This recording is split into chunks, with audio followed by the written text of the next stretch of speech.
Hola, soy Carla Aniela Godos Vázquez y en este video vamos a hablar sobre la fonación. Para empezar, debemos definir qué es fonación y tal cual es un proceso mediante el cual se produce la voz. Pero también hay que definir qué es la voz. Este es un sonido transmitido por los pliegues vocales cuando el aire es expulsado por los pulmones a través de la laringe.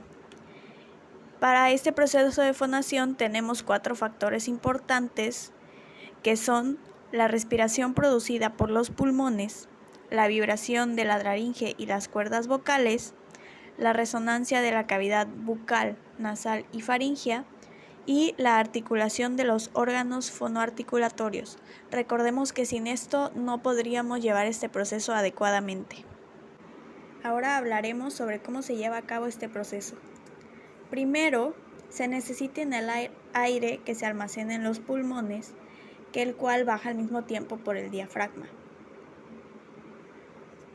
Luego el aire se expulsa subiendo por la tráquea hasta llegar a la laringe. Y recordemos que la laringe está compuesta por tendones y músculos cartilaginosos donde se encuentran las cuerdas o pliegues bucales.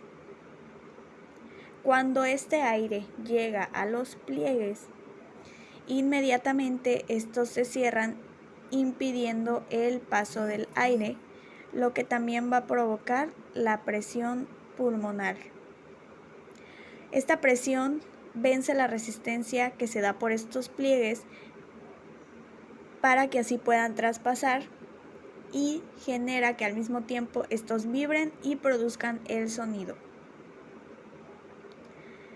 El sonido llega a la faringe y a la boca, donde ahí va a ser amplificado por los resonadores de la cavidad oral y nasal, que igualmente va a ser modulado por los movimientos de la mandíbula, lengua, labios y el paladar blando.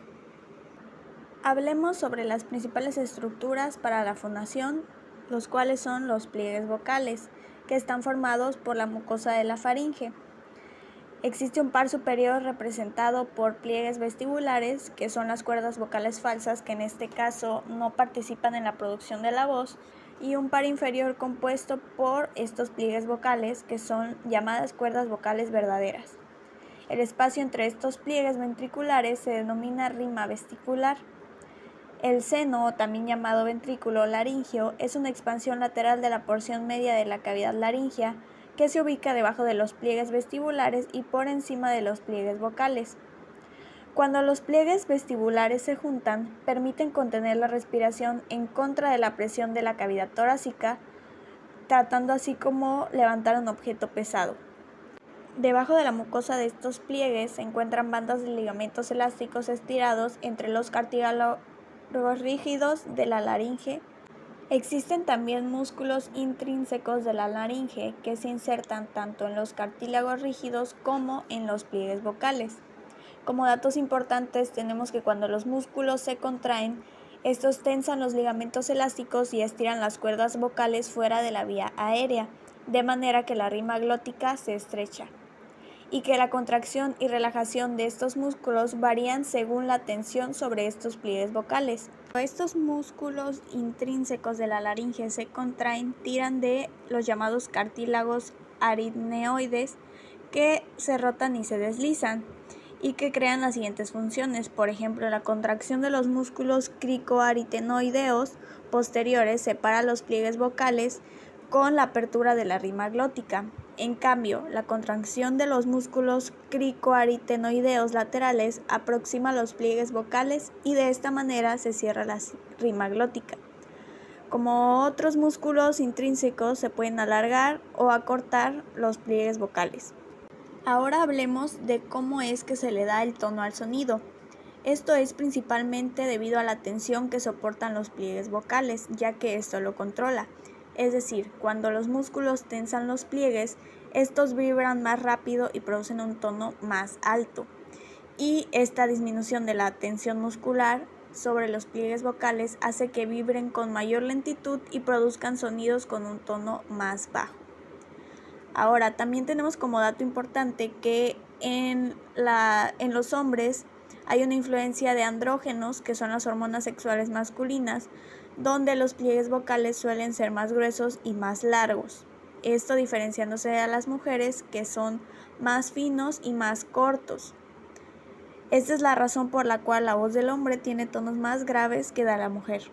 Ahora, bien sabemos que el sonido se origina por la vibración de los pliegues vocales, pero para convertir el sonido en un lenguaje reconocible se requieren de otras estructuras, como por ejemplo la faringe, la boca, la cavidad nasal y los senos paranasales, que actúan como cámaras de resonancia que le dan a la voz su calidad humana e individual. O por ejemplo, los sonidos de las vocales se generan a través de la contracción y relajación de los músculos de la pared de la faringe. Y por último, los músculos de la cara, la lengua y los labios ayudan a la pronunciación de las palabras. Hablemos de algo interesante como lo son los susurros, que se crean mediante el cierre de toda la rima glótica, excepto su porción posterior.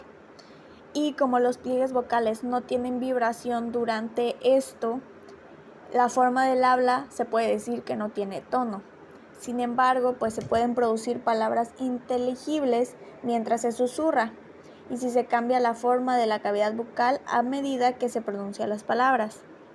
Hablemos ahora sobre algunos trastornos del habla. Por ejemplo, la disfemia, mejor conocida como tartamudez de desarrollo, es el trastorno de la fluidez del habla que se caracteriza por una expresión verbal interrumpida en su ritmo de un modo más o menos brusco. Tenemos la disfonía, que es la pérdida del timbre normal de la voz por un trastorno funcional u orgánico de la laringe.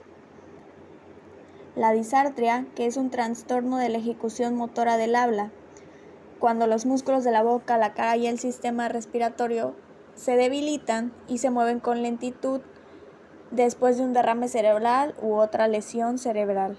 Y por último, la dislalia, que es la alteración de la capacidad del habla, que se manifiesta con una dificultad de articular las palabras, que es debido a malformaciones que existen en los órganos que intervienen en el habla.